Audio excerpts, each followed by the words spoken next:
এই গরম থেকে স্বস্তি পেতে সানডে উইকেন্ডে বেরিয়ে পড়লাম আবারও নতুন একটি জায়গায় যাওয়ার জন্য, যেটি কোচবিহার থেকে মাত্র 130 কিলোমিটার দূরে রয়েছে। আবার কি, যেমনি ভাবনা তেমনি কাজ। আমরা বেরিয়ে পড়লাম আমাদের একমাত্র সঙ্গী বাইক নিয়ে। আপনারা যেতে চাইলে লাইন গাড়িতেও যেতে পারেন। ফালাকাটা পেরিয়েই রাস্তার দুধারে ছিল সুন্দর সুন্দর চা বাগান, যা আমাদের এই ডুয়ার্সের এক অন্যতম সৌন্দর্য। আর যেহেতু আমরা সকালবেলায় বেরিয়ে পড়েছিলাম, সকালে কিছু খাওয়া হয়নি, তাই রাস্তায় যেতে যেতে খিদে পেয়ে গেছিল। তারপর বৃন্দাবনীতে গিয়ে একটু সকালের ব্রেকফাস্টটা সেরে নিলাম।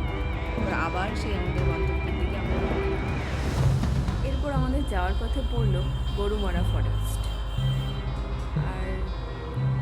আর যদি আপনার কপাল ভালো থাকে, এই ফরেস্টের মাঝখানে অনেক পশু পাখি দেখা করতে পারে। আমরা দেখা পেয়েছিলাম হনুমানজির। এরপর সমস্ত কিছু পেরিয়ে আমরা সামসিংয়ের রাস্তা ধরে আমরা চলে এসেছিলাম পাহাড়ের কোলে।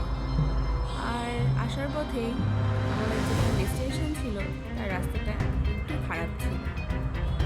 রাস্তার কাজ হচ্ছিল আর বর্ষায় আরও খারাপ হয়ে গেছিল।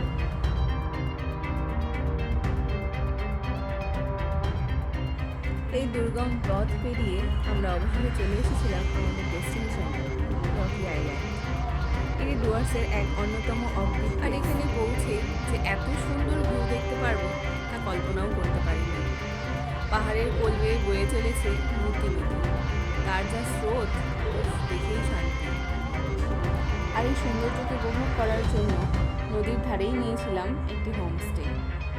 আর এই হোমস্টে থেকে যা ভিউ দেখা যাচ্ছিল, দারুণ।